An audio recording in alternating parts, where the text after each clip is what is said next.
How to download Notebooklm in laptop. First, open your preferred web browser, such as Google Chrome or Microsoft Edge. Next, click the Google Apps icon in the top right corner of the page. Scroll down until you find Notebooklm, then click to open it.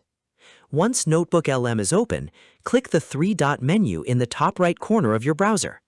From the menu, select Cast, Save, and Share, then click Install Notebooklm. A small confirmation window will appear. Simply click Install, and in a few seconds, Notebooklm will be installed on your computer. After the installation is complete, Notebooklm will launch as a standalone desktop application.